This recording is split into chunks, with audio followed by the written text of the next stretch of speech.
La République nous appelle. Sachons vaincre ou sachons périr. Un Français doit vivre pour elle. Pour elle, un Français doit mourir.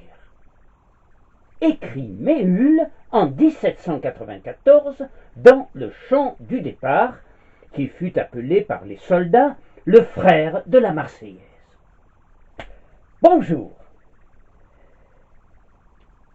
Dès le début de l'été 1793, la toute jeune République, proclamée en septembre 1792, se trouve dans l'obligation, pour survivre, de mener une guerre contre une coalition de monarchies européennes comprenant la Prusse, l'Autriche, l'Angleterre, l'Espagne, le Portugal, les Provinces-Unies, le royaume de Piémont-Sardaigne et celui des deux Siciles, en s'efforçant de résoudre une terrible crise de subsistance.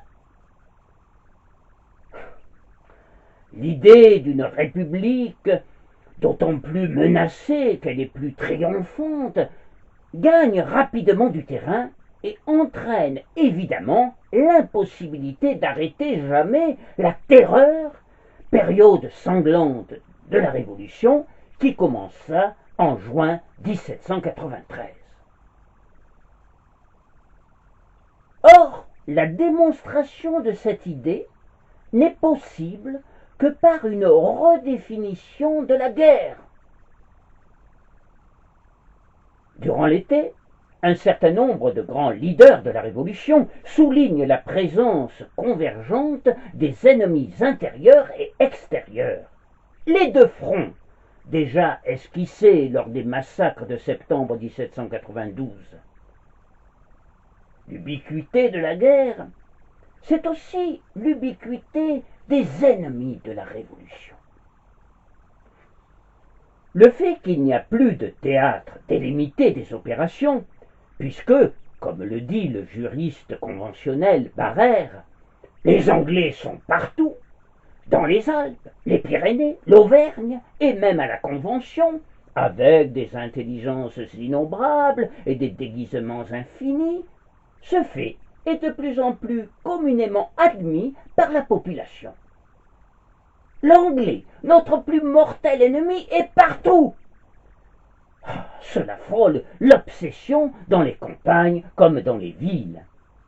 Le feu se déclare dans une grange, c'est un Anglais qui l'a déclenché.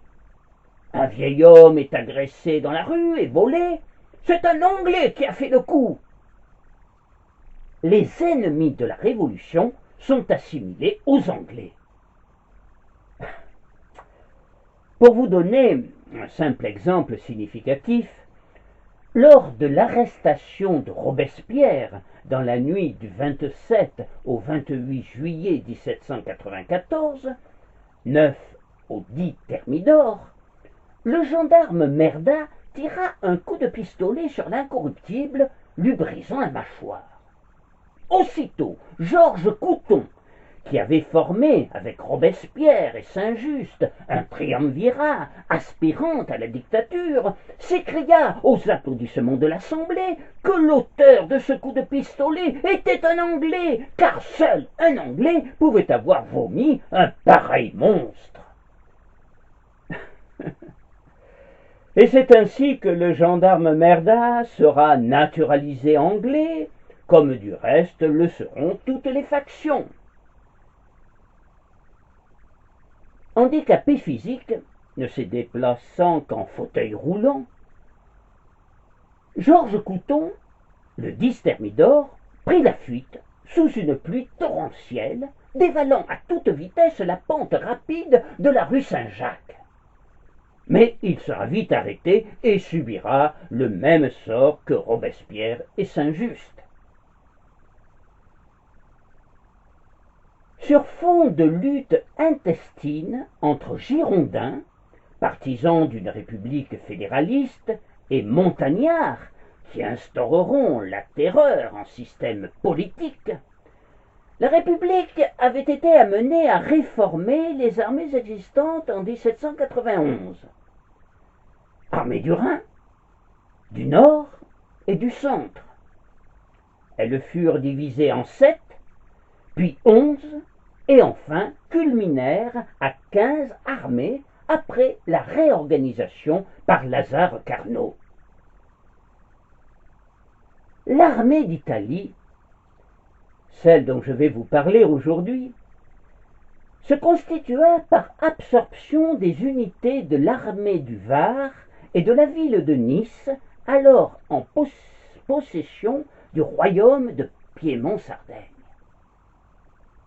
C'est sans rencontrer de résistance que le commandant en chef de l'armée d'Italie, le général Jacques Bernard d'Anselme, entra dans la ville le 29 septembre 1792. Nice devient alors son quartier général. Anselme y installe une administration provisoire, dirigée par Joseph Ignace Jacobi, et dès le mois d'octobre entreprend la conquête de l'arrière-pays dont les populations restaient attachées à leurs coutumes, gardant généralement leur fidélité à la dynastie paternelle des rois de Sardaigne et pratiquant un catholicisme traditionnel maintenu par des confréries de pénitents profondément intégrés à la vie locale. Mais très vite, de grosses fautes sont commises par les Français. Les irrégularités qui prévalent aux confiscations des biens des émigrés en fuite et des biens de l'Église, les réquisitions abusives, des pillages et des exactions de toutes sortes commises par la troupe, créent un climat d'hostilité à l'accueil des troupes de la Révolution. L'opinion générale se retourne contre les Français et accuse Anselme de laxisme dans la répression de ses excès, voire même de fermer les yeux. Un certain nombre de voix s'élèvent alors pour dénoncer ces excès, dont celle du chargé de mission, Philippe Buonarroti, un personnage fort en gueule et truculent, dont nous reparlerons plus tard. Conséquence de cette situation, exaspérés et bien décidés de résister, les jeunes, pour la plupart enfants du pays, connaissent parfaitement le terrain, s'organisent en milices, rejoints par de nombreux paysans et bergers, défenseurs de la foi catholique et des libertés de leur terroir, et par des personnes dévouées à Victor Amédée III de Savoie, roi de Sardaigne. Ils commencent la guérilla contre les soldats français et prennent le nom de Barbets, en référence aux opprimés vaudois du XIIIe siècle. L'appellation Barbet provenait du nom des prédicateurs vaudois, les Barbes. Ces milices sont peu disciplinées, n'ont pas d'uniforme et ne sont pas commandées par des officiers de métier. Elles vont pourtant se montrer redoutables, pratiquant le coup de main, l'embuscade, le harcèlement et des attentats contre les troupes françaises. Par la signature du traité de Paris, le 15 mai 1796, le comté de Nice et la Savoie deviennent français.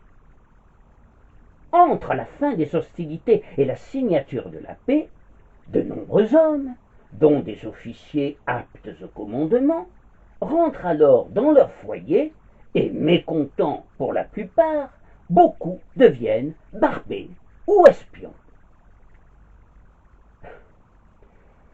Ces barbets s'abritent dans des grottes, surveillant les routes pour attaquer soldats et gendarmes. Certaines de ces grottes sont très spacieuses, comme à Bain-des-Gens, à une vingtaine de kilomètres de Nice, dans le canton de Comtes, celle du quartier de Roquebillière, au-dessus d'un chemin vicinal, ou la Barma-Camousse, dans la forêt de Senat. Véritable centre de ravitaillement de tous les barbets de la région, entourée de gigantesques rocs sur un promontoire, elle était inexpugnable.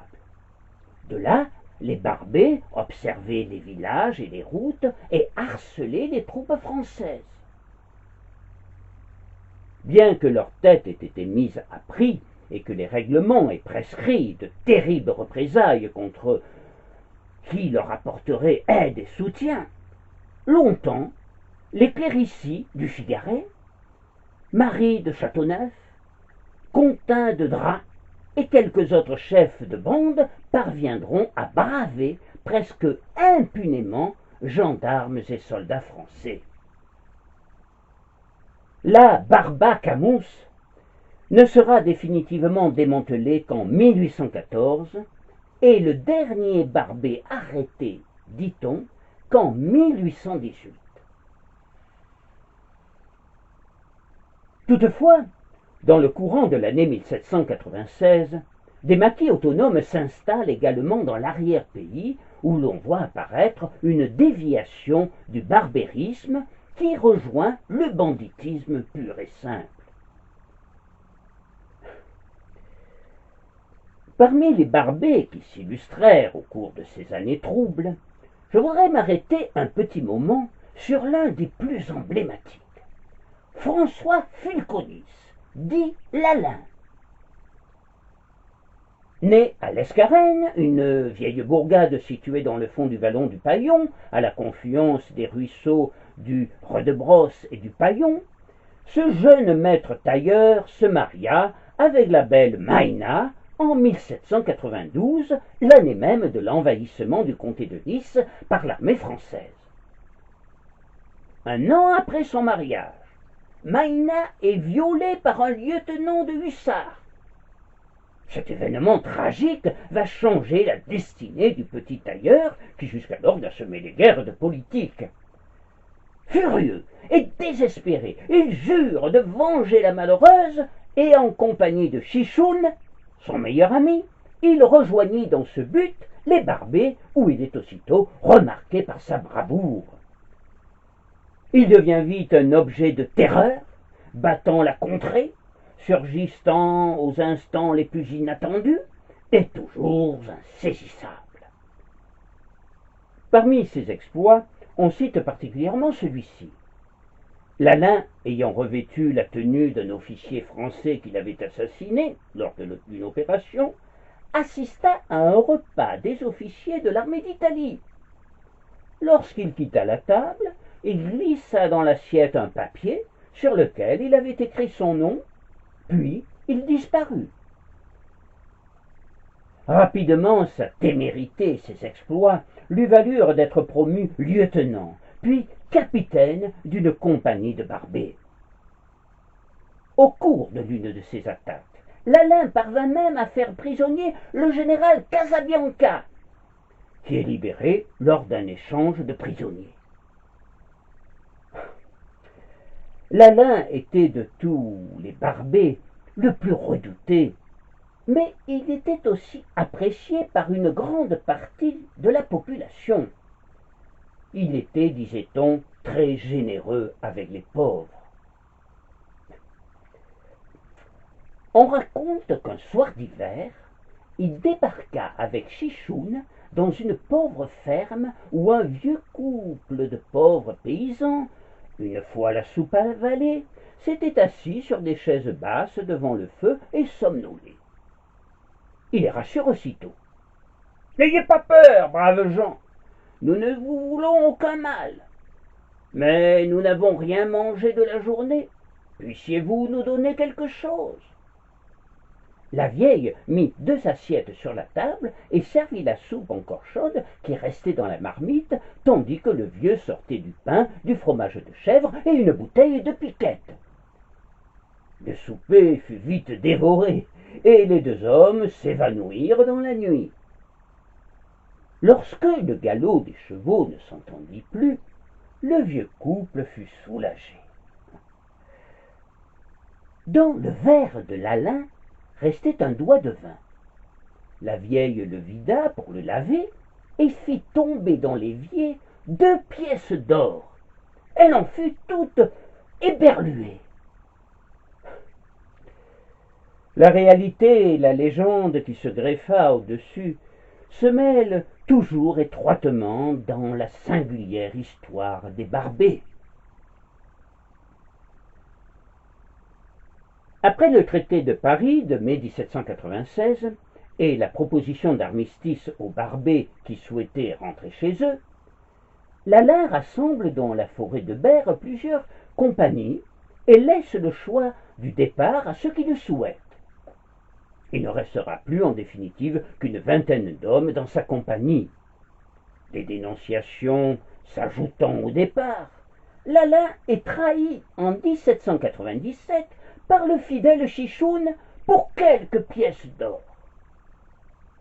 On raconte que pour faire disparaître celui qui lui avait accordé toute sa confiance et qui était son ami d'enfance, alors qu'il se trouvait dans un refuge de montagne, il versa un somnifère, la duermiousa, dans son repas, et que, lorsqu'il le vit sous l'influence du narcotique, il lui prit la tête sous prétexte de lui tirer les poux. La chose est vraisemblable vu l'état de saleté inévitable dans lequel devaient vivre les Barbets perpétuellement traqués. Puis il lui tira à bout portant un coup de pistolet, le tuant immédiatement. Chichoun alerta ensuite, selon le signal convenu, les soldats postés aux environs qui placèrent le cadavre sur une civière et 6 hommes le portèrent jusqu'à l'Escarène. Il avait encore serré entre les dents sa grosse pipe habituelle. Sa dépouille fut ensuite clouée sur la porte de la maison familiale, puis exhibée en état de décomposition à Nice sur un mulet par ordre du général Gernier, ce qui provoqua une indignation unanime des Niçois ainsi que du clergé local. De désespoir, Maïna, dit-on, se précipita du haut d'une falaise. Quant à Chichoun, il fut arrêté, puis relâché, et on n'entendit plus jamais parler de lui. Telle est la tragique histoire de François Fulconis, l'un des chefs barbets qui entrera dans l'histoire. Mais revenons à présent à Nice, où le général d'Anselme a installé le quartier général de l'armée d'Italie en 1792.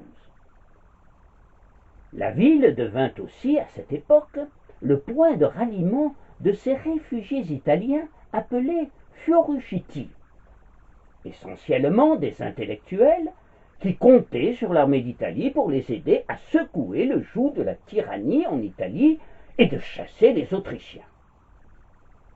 L'ex-comté de Nice, considéré autrefois comme un petit Coblence, devint rapidement le réceptacle des proscrits et des conspirateurs italiens désireux d'abattre l'ancien régime. Les Fioruciti surent habilement jouer sur les forces qui dirigeaient ou influençaient l'armée française, qu'il s'agisse du général d'Anselme, qui sera suspendu de ses fonctions en décembre 1792 et emprisonné en février 1793 pour le pillage de la ville de Nice, ou de son remplaçant, le général Biron. Ils surent également assez bien manipuler les représentants en mission, ainsi que la Société populaire de Nice, où se trouvait le quartier général de l'armée d'Italie. Parmi ces Fioruciti se trouvait un certain Giovanni Ranza, natif de Vercelli, une petite ville sur les bords de la rivière Sesia, dans la région du Piémont, qui s'enorgueillissait, à juste titre, d'avoir créé la première université du monde financée par les deniers publics en 1228. Vercelli est aujourd'hui jumelé avec la ville d'Arles. Giovanni Ranza avait fondé un journal, le Monitor Italiano, dont l'un des objectifs était d'exalter la gloire des soldats de la Révolution française. Dès son arrivée à Nice, il propose ses services à l'armée d'Italie et aux représentants en mission. Il fut l'un des premiers réfugiés italiens à le faire, au point qu'il deviendra l'interlocuteur privilégié du Directoire. Avec Ranza, celui-ci vit une opportunité s'offrir à lui dans la guerre de propagande qui s'intensifiait entre l'armée d'Italie et ceux qui dénonçaient ces violences et la combattaient de plus en plus ouvertement. Ranza ne les niait pas, mais tentait de les justifier. En ce qui concerne ce qu'on a appelé l'assassinat d'Orneille, ce petit port sarde de la côte ligure, pillé par les Français, il assure que la Révolution n'a fait que se défendre face aux violentes attaques des agents du royalisme. Le Monitore Italiano, écrit en langue italienne, allait agir de concert avec d'autres organes de propagande dans le cadre d'une action d'envergure menée par le Directoire en faveur du rétablissement de l'image de l'armée d'Italie. Ainsi, par exemple, comme les Autrichiens avaient coutume d'insister sur les violences faites aux prisonniers de guerre, le Monitore Italiano, dans l'un de ses numéros, vanta l'humanité des geôliers et le bon accueil reçu par les captifs. Ainsi, le journal rend-il compte du passage à Nice, le 15 février 1793, de 300 Autrichiens du major Strassoldo, en soulignant qu'une délégation de la Société populaire de Nice s'était portée spontanément à leur rencontre avec le drapeau tricolore et une musique militaire, et avait accueilli les prisonniers comme des frères et des amis, leur remettant à chacun du pain et une bouteille de vin. Strassoldo et les autres officiers auraient été logés dans une maison particulière et il leur aurait été permis de conserver leur épée. Avant le départ, tous reçurent en cadeau des cocardes, des bonnets, des chansons. C'est du moins ce que rapporta le journal. Un autre exemple de cet effort de Ranza pour la réhabilitation du soldat français, souvent si mal perçu. Les volontaires marseillais véhiculaient une sinistre réputation, c'est le moins que l'on puisse dire. Ranza, pour y remédier, multiplia les anecdotes édifiantes dans son journal. Ainsi met-il en valeur le soldat Giuseppe Graglia, du 2e bataillon des Bouches-du-Rhône, qui sauva un petit niçois pris dans le feu des troupes ennemies. De retour à Nice, Graglia manifesta le désir de s'occuper de cet enfant qui avait perdu ses parents dans la tourmente, et de le considérer comme son propre fils. Lorsque sa mère le retrouva, Graglia refusa toute récompense, hormis l'affection que l'enfant lui témoignait. Apprenant cet acte de courage et de générosité, son général lui rendit tous les honneurs que sa conduite méritait. Et Ranza de conclure « Italiens, apprenez à bien connaître les vrais Français, leur honnête caractère de bons républicains. Ils viennent à vous en libérateurs, en amis, en frères. Recevez-les avec joie et vous trouverez votre propre félicité. » Le propagandiste piémontais savait tout le parti qu'il pouvait tirer de l'affaire Graglia.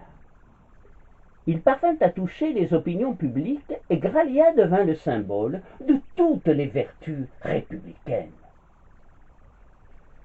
Ranza ouvrit aussi son journal aux officiers français afin qu'ils confirment la générosité et le comportement exemplaire des soldats de l'armée d'Italie. Il faut bien dire que les informations que la plupart de ces officiers diffusèrent alors n'étaient pas objectives. On peut même parler de fausses informations, de fake news, comme on dirait aujourd'hui. La désinformation par voie de presse, puisque c'est bien de cela qu'il s'agit, était un moyen fréquemment utilisé pour intoxiquer l'ennemi sur la situation des troupes. Parmi ces fausses informations, on peut citer celle concernant la prise du fort de Saorge. Le vieux village perché de Saorge, surplombant le fleuve de la Roya, dans le département des Alpes-Maritimes, faisait alors partie de la province de Cuoni en Italie.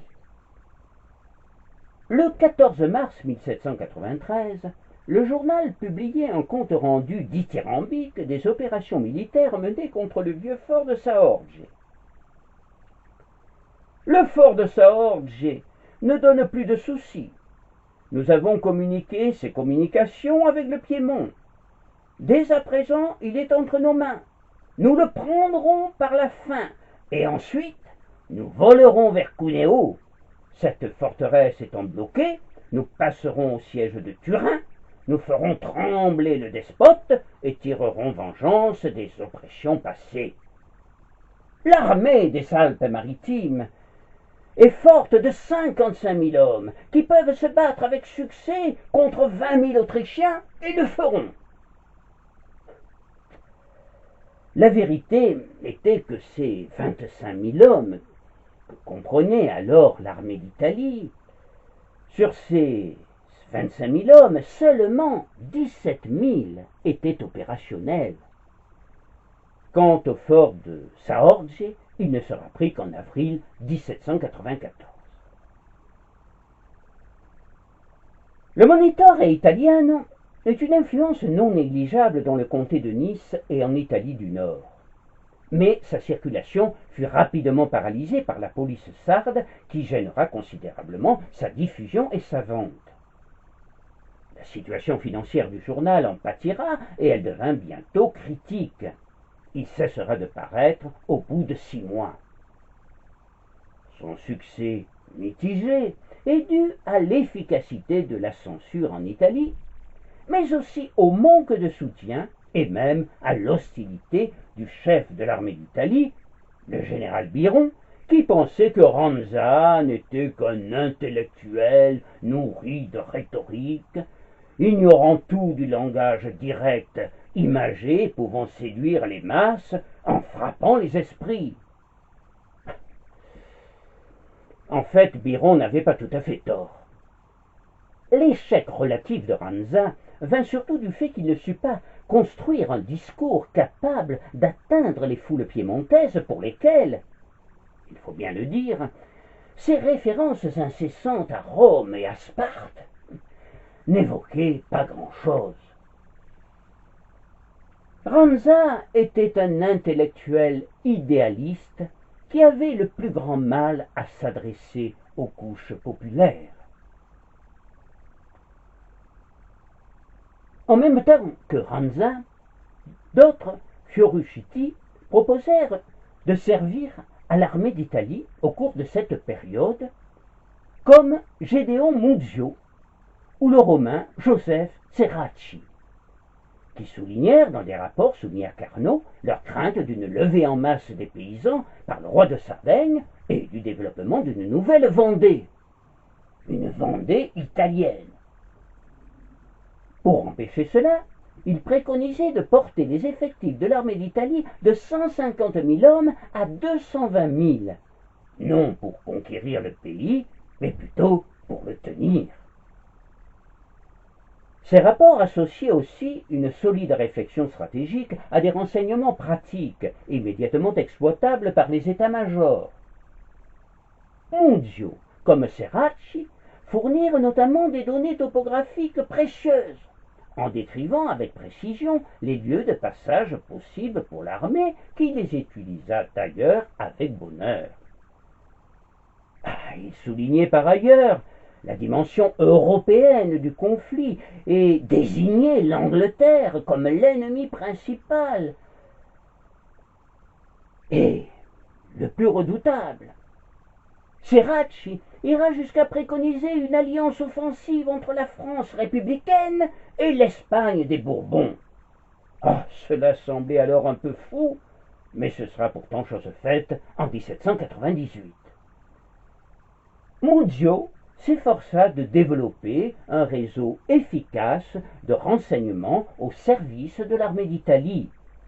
Et c'est Jean-Baptiste Rusca, par son rôle d'éclaireur, qui permit à l'armée d'Italie de remporté plusieurs victoires, dont celle du col Ardente. Né à La Brigue, un petit village de la haute vallée de la Roya, qui faisait alors partie de la province de Coni, il exerçait la médecine dans le comté de Nice lorsqu'éclata la Révolution française, dont il adopta aussitôt les idées. C'était un garçon généreux, altruiste, intelligent et courageux. Son intégration à l'armée d'Italie se fit par étapes. Il commencera d'abord par servir comme officier de santé, et à ce titre, il se vit confier, au début de l'année 1793, la responsabilité de 2 hôpitaux de santé à Nice et d'un autre à Villefranche. Rouska gravira ensuite rapidement les échelons pour atteindre le grade de chef de bataillon. Il deviendra même un proche de Masséna. À ses côtés, le maître espion par excellence fut un autre piémontais, Angelo Pico. Cet avocat, condamné à mort par contumace en Piémont, était considéré comme l'un de ceux qui s'obstinèrent à vouloir faire en Piémont une révolution locale sans l'intervention des Français. Pico est l'image type du comploteur né qui donnera de précieux renseignements à la veille de la bataille de Loano, en septembre 1795, sur le dispositif Ostrosarde. On prétend même qu'il serait parvenu à infiltrer l'état-major autrichien à la veille de Rivoli en janvier 1797. D'autres proches de Pico rejoignirent très tôt l'armée d'Italie et animèrent des réseaux d'informateurs en général bien infiltrés au sein des cours et des états-majors adverses. Mais les proscrits de la péninsule étaient aussi très attirés par la Sérénissime.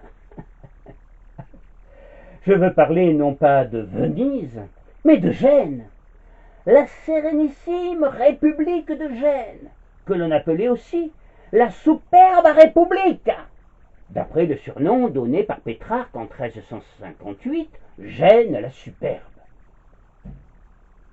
Née sous la protection de l'Espagne en 1528, la République de Gênes est une république aristocratique, bourgeoise et conservatrice. Dans la République de Gênes, les proscrits bénéficiaient de la protection de Jean-Jacques Tilly, l'agent très spécial de la République française auprès de la Sérénissime, qui était depuis 1792 l'un des éléments fédérateurs de cette internationale jacobine vers lesquelles convergeait un grand nombre de Fioriciti. Gênes, grâce à l'action partisane de Tilly, devint une pépinière de propagandistes. Mais la Sérénissime observait avec terreur la progression du jacobinisme français. Gênes se voulait neutre, mais néanmoins les représentants en mission de la France parvinrent à les rassurer et surent se montrer convaincants, obtenant ainsi de substantiels avantages stratégiques et financiers. Toutefois, le spectre de la menace jacobine entraîna en réaction des attaques anti-françaises de plus en plus nombreuses, étayées par la marche triomphale de l'armée d'Italie, notamment sur la petite principauté d'Oneille. Oneille était enclavée dans la République de Gênes et comportait une 50aine de bourgs et villages. L'armée d'Italie y entra au printemps 1794 dans le but d'en faire une vitrine de la Révolution française. Elle espérait ainsi pouvoir redorer en quelque sorte son blason et faire d'Oneille une place de premier plan pour la diffusion de sa propagande révolutionnaire à travers toute l'Italie. C'est pour cela qu'elle mit aussitôt en place les cadres administratifs du nouveau territoire. Mais les représentants en mission, Augustin Robespierre et Salicetti, voulaient avant toute chose donner un caractère légal et républicain à cette occupation. Ils se tournèrent alors vers l'homme qui leur semblait le plus apte pour mener cette mission cruciale, Filippo Buonarroti. Celui-ci est donc nommé commissaire national et se voit confier l'autorité administrative de la police et de la sécurité générale sur tout le territoire d'Aunay qui, dans l'esprit de Robespierre et de Salicetti, doit devenir le socle et l'attrayante devanture de l'armée d'Italie. Le choix de Buonarroti n'est pas fortuit. C'était un homme de caractère, à la forte personnalité et d'une probité exemplaire. Né en 1761 à Pise, dans une famille de patriciens toscans, il descendait du frère du grand peintre et sculpteur de la Renaissance italienne, Michel-Ange. D'abord avocat, il s'opposa au régime autocratique du grand-duc de Toscane, Léopold. Puis il s'enthousiasma pour la Révolution française dès ses débuts, et il s'en fit le propagandiste acharné, notamment en Corse, qui, le 30 novembre 1789, sous l'impulsion de Salicetti, et pour la plus grande joie de Buonarroti, devint française. Elle n'était alors jusqu'à présent qu'une province autonome rattachée à la France. Buonarroti considérait la Corse comme un conservatoire des formes primitives de communautaire et d'égalitarisme agraire, ce qui l'amena à s'intéresser au régime de la propriété, notamment des propriétés communales. Il rédigea alors en italien un journal intitulé Giornale Patriottido di Corsica, et il deviendra l'un des administrateurs des biens nationalisés du clergé. Mais sur l'île, la situation était chaotique. Pascal Paoli, face à des mouvements contre-révolutionnaires, tentait de maintenir l'ordre et d'enrayer les troubles. En fait, ces troubles illustraient surtout les profondes divisions de la société corse. Buonarroti finira par être arrêté en juin 1791 et expulsé à Livourne. Libéré, il retourne en Corse, où il demandera la nationalité française qu'il obtiendra grâce à l'intervention de Robespierre, qu'il appréciait et dont il était devenu un proche. Il accomplira ensuite différentes missions dans le Midi avant d'être nommé commissaire national à Aunay et dans les territoires conquis sur le royaume du Piémont, à l'est de Menton, en 1794. Il le restera 11 mois.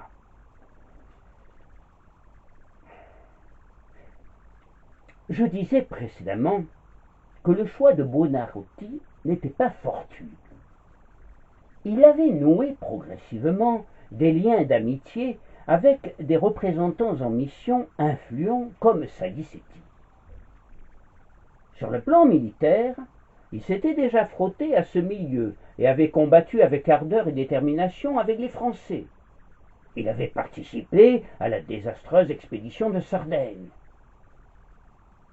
Le Tocsan connaissait bien les qualités et les défauts des soldats français, et il fera preuve de réalisme dans sa collaboration avec les généraux. C'était l'homme idéal pour transformer Aunay en vitrine de la Révolution française. Il allait s'attacher avec ardeur à cette tâche. De nature bouillante, Buonarroti savait pourtant montrer du sang-froid dans des circonstances difficiles. Il avait quelquefois des moments d'abattement, mais qui ne duraient guère, et il se ressaisissait rapidement. Il avait horreur de l'injustice. L'injustice le mettait hors de lui. Il était pourtant plutôt calme et pondéré. Mais quelquefois, quand il se mettait en colère, il pouvait être blessant, même avec ses amis les plus proches. Un jour, au comble de la fureur, pour une broutille, il s'adressa en ces termes à un officier qui lui était pourtant tout dévoué. « Monsieur, vous êtes un plâtre. puis aussitôt se calma et se jeta à ses pieds pour lui demander pardon. Il était très humain et généreux. Il croyait en sa bonne étoile et voulait sincèrement le bonheur de tous. Mais, à Aunay, il allait se heurter aux dures réalités d'un pays conquis et occupé. Le conflit larvé qui va s'instaurer entre le commissaire et les autorités militaires françaises préfigure, dans le cadre du microcosme d'Aunay, les oppositions plus ou moins rudes entre le pouvoir militaire et les patriotes italiens.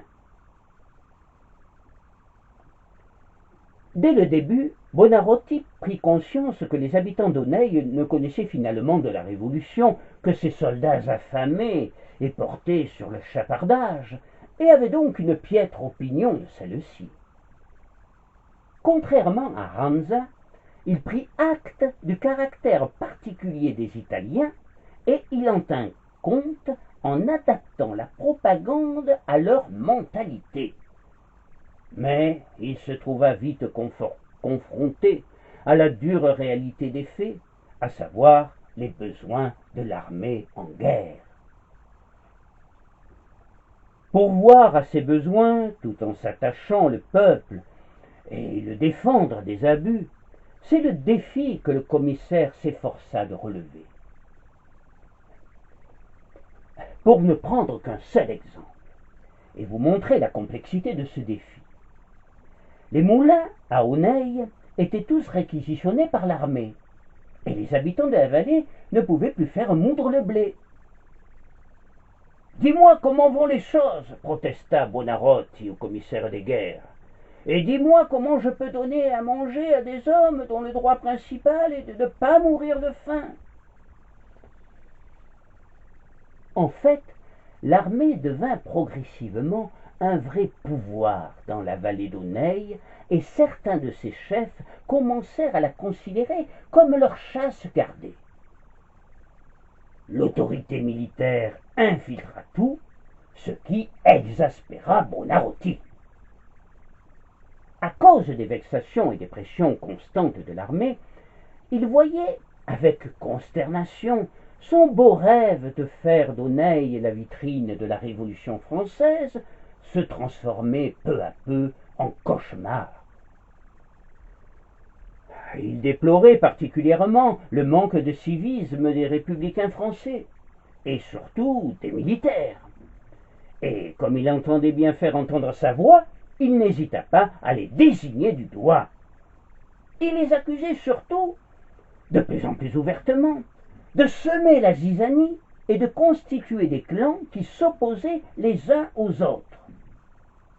Il finira par s'en plaindre ouvertement à son ami, le général Masséna. « Il y a des personnes qui essaient de monter les autorités les unes contre les autres, de diviser les patriotes. »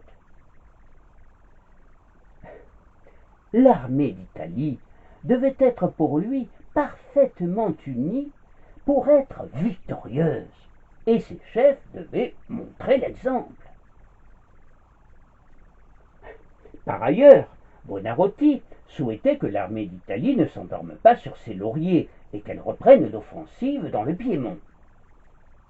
Une telle action permettrait aussi de voir s'éloigner les pillards et atténuer du même coup le mécontentement de la population qui avait été littéralement pressurée.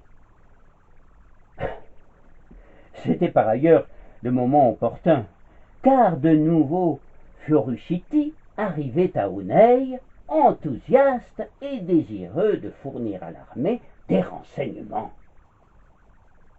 Disposant de nouveaux soutiens, Buonarroti attendait donc avec impatience le retour de l'offensive et la progression des armées françaises.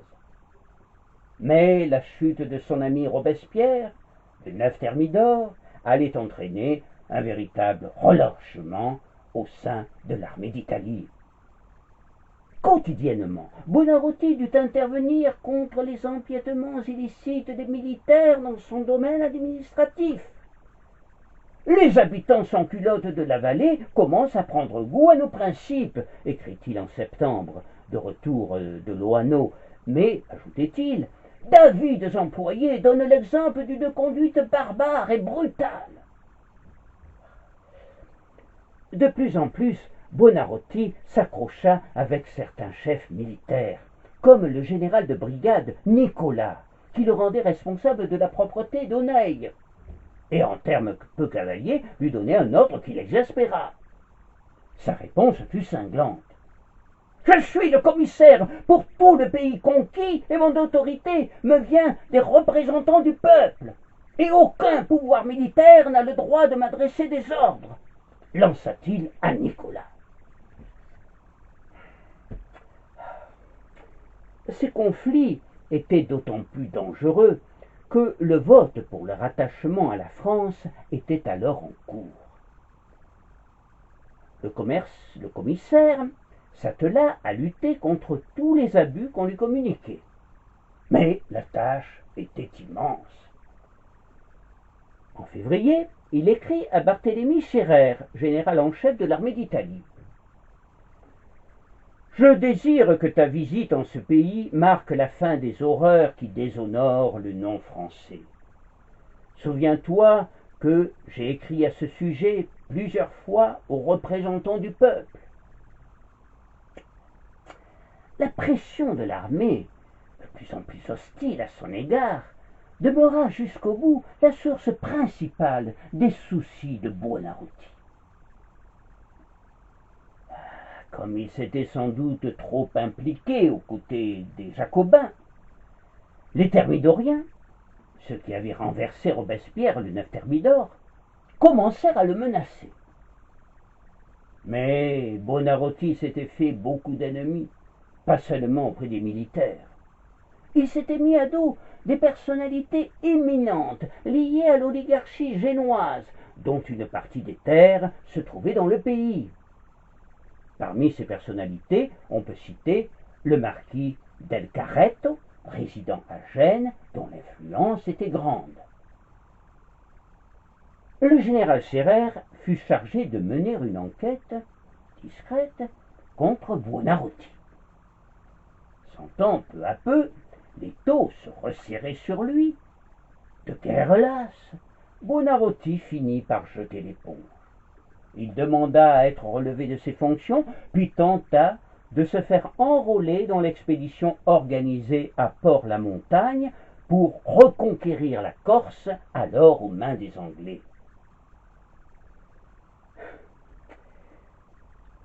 L'affaire d'Auneuil est révélatrice d'un changement radical après le 9 Thermidor. L'idée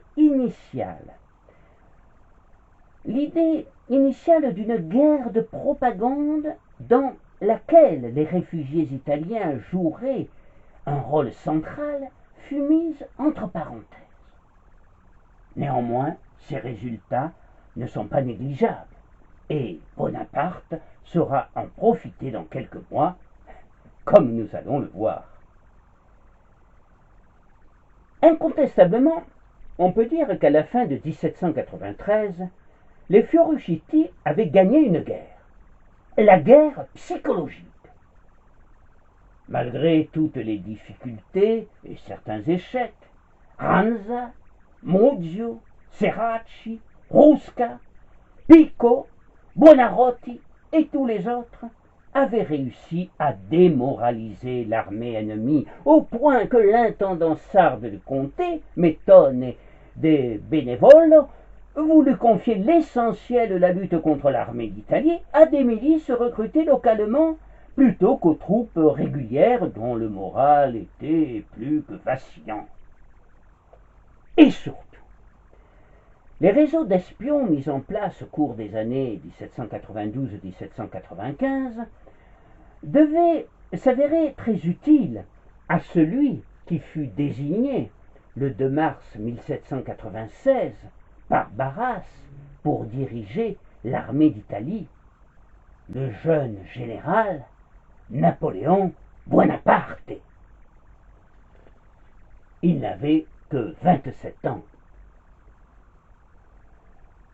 Mais avant de vous parler de lui et de l'armée d'Italie en 1796, je voudrais vous signaler que l'infortuné Buonarroti sera finalement arrêté et enfermé comme robespierriste en mars 1795 à la prison de Plésé à Paris, où il fera la connaissance de François-Noël Babeuf, avec lequel il élaborera une doctrine communiste.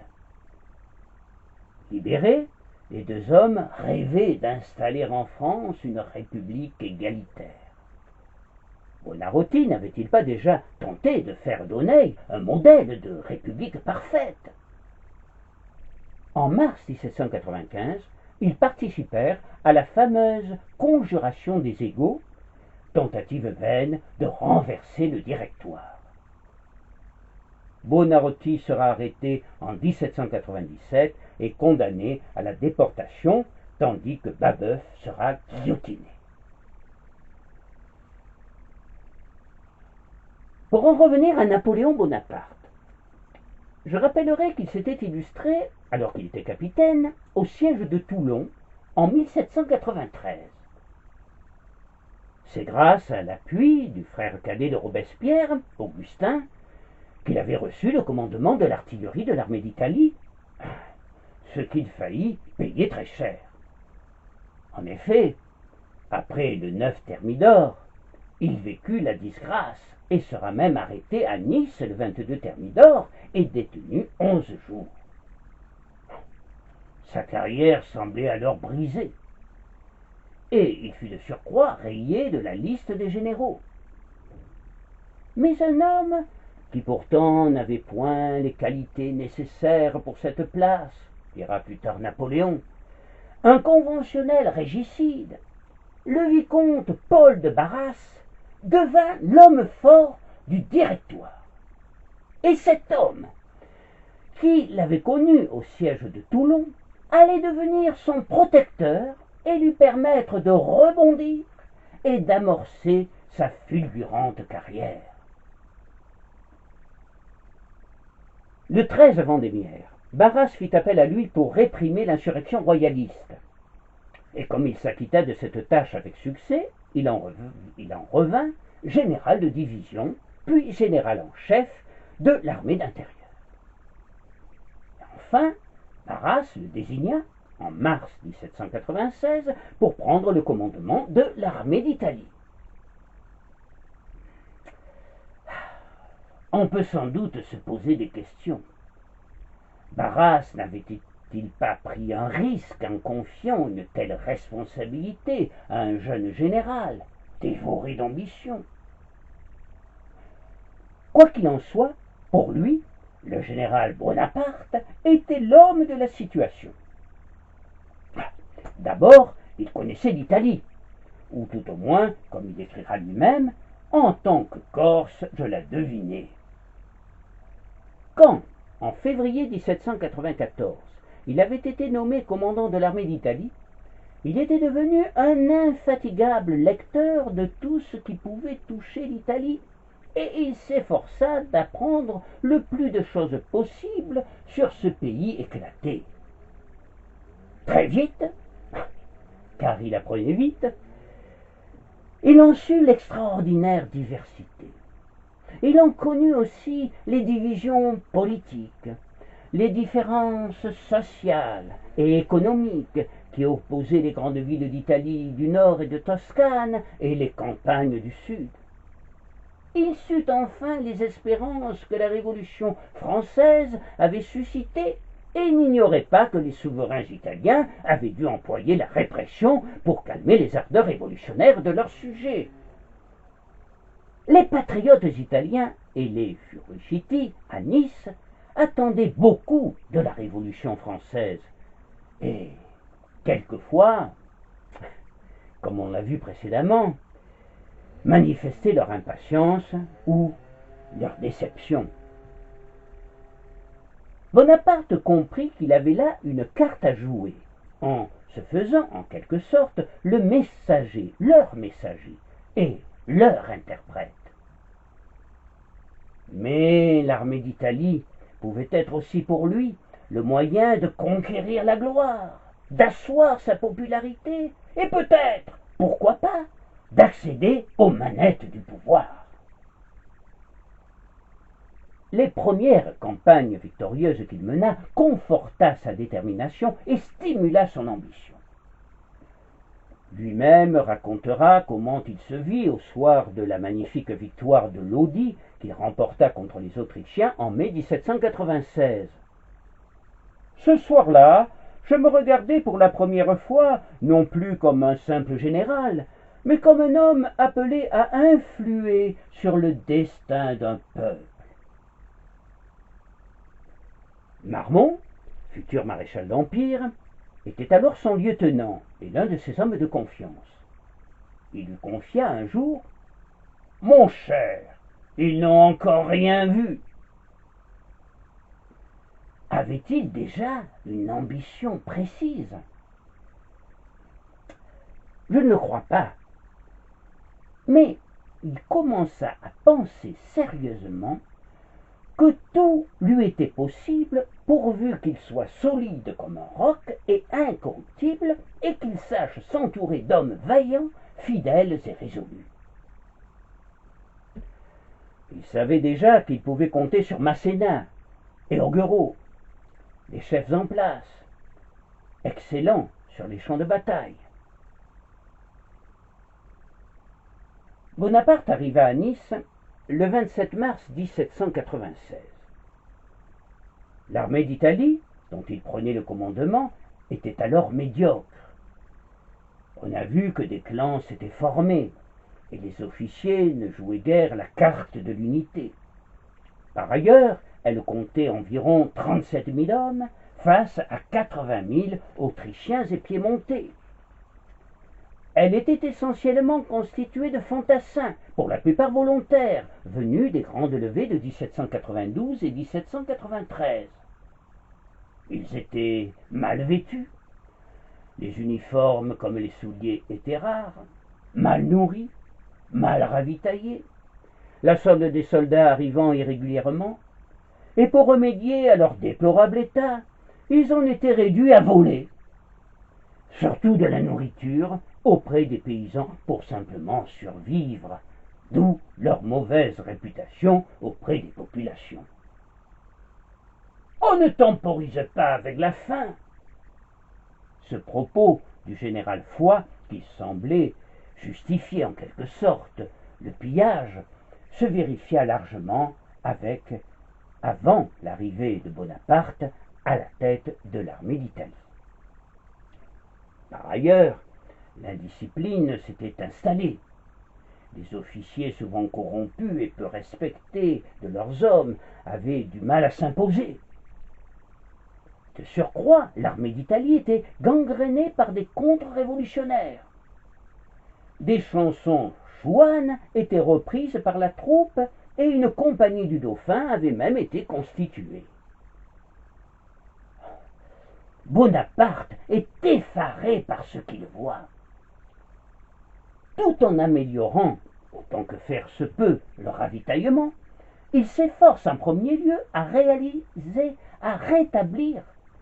plus exactement, à rétablir la discipline.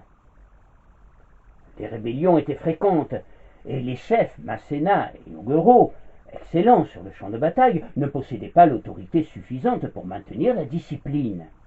Ils avaient toutes les raisons de se méfier de ce petit général, tout maigre et pâle, que les politiciens de Paris leur imposaient pour chef. Il avait le regard taciturne, les cheveux longs et raides et les dents noires, car il ne cessait depuis son enfance de mâchonner du sucre de réglisse, dont il portait toujours une provision dans ses poches.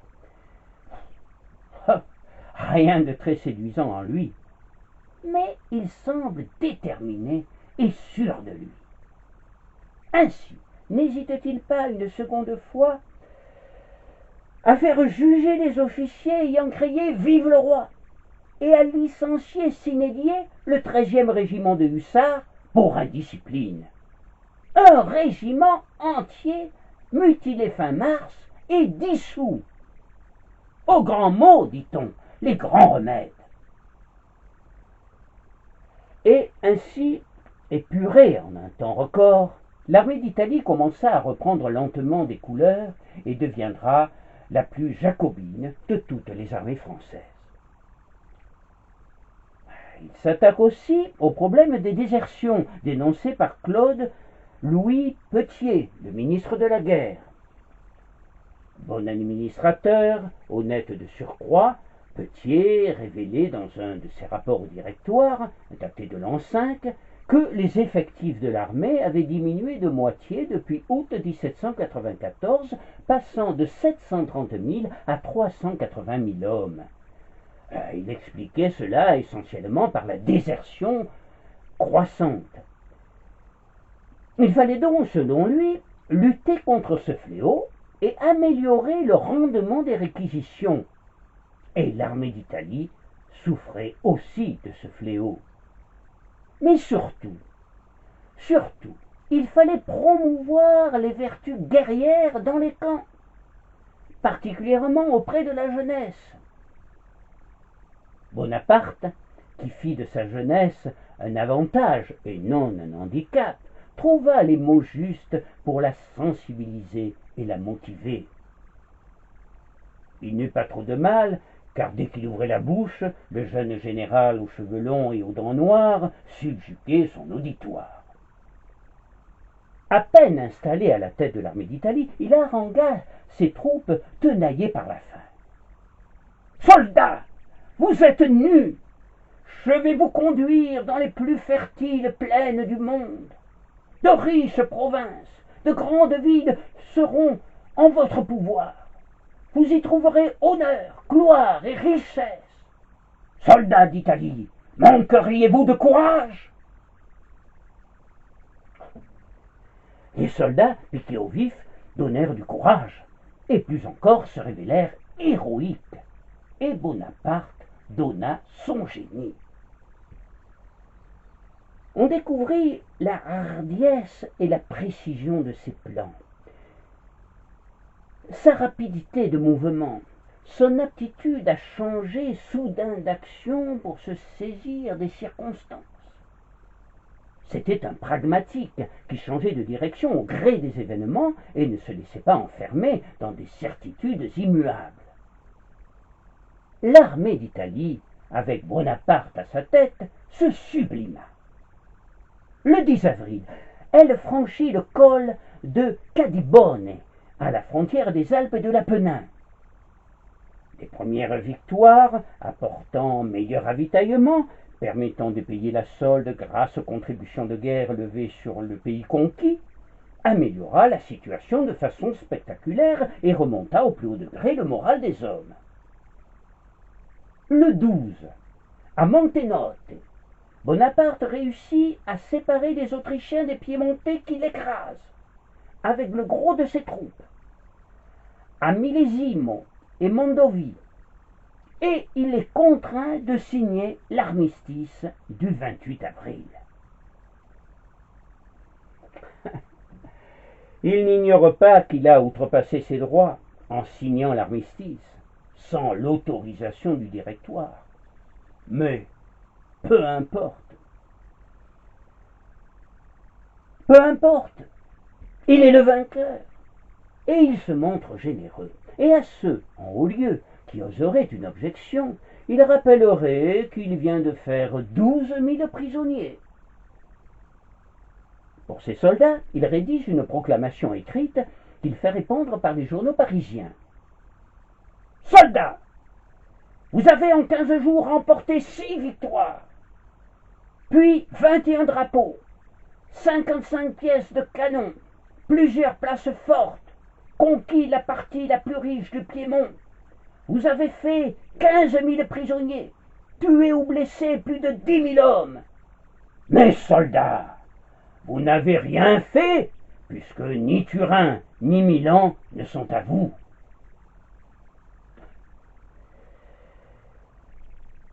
Durant les années qui suivirent et la glorieuse campagne d'Italie, Bonaparte continuera à galvaniser ses troupes et il sut aussi gagner la confiance des Fioriciti qui vécurent dans l'espoir que l'armée d'Italie épouserait leur vue sans arrière-pensée.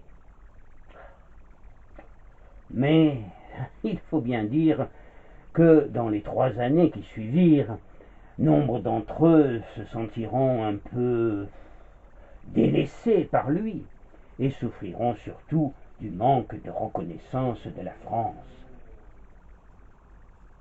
65 ans plus tard, son neveu, Napoléon III, en visite à Nice, qui venait d'accepter son rattachement à la France, rendra un hommage appuyé aux Fioruciti, qui apportèrent une aide si précieuse à l'armée d'Italie de 1792 à 1796.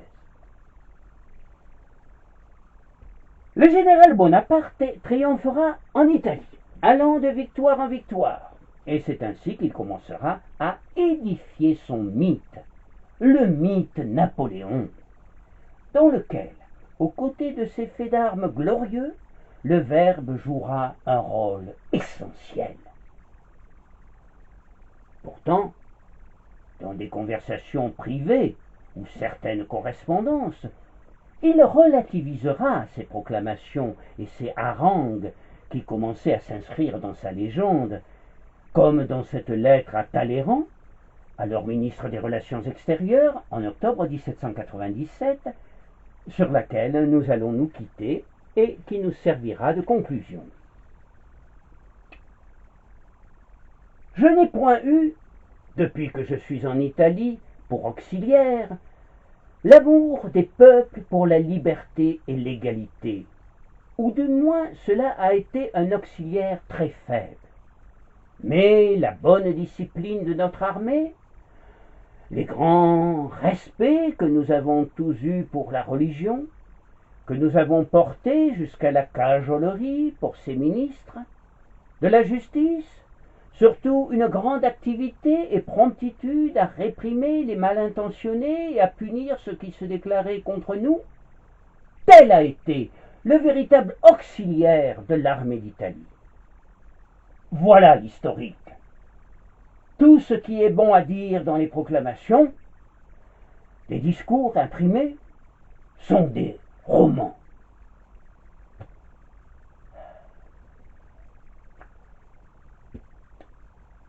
Tout ce qui est bon à dire dans les proclamations, dans les discours, sont des romans.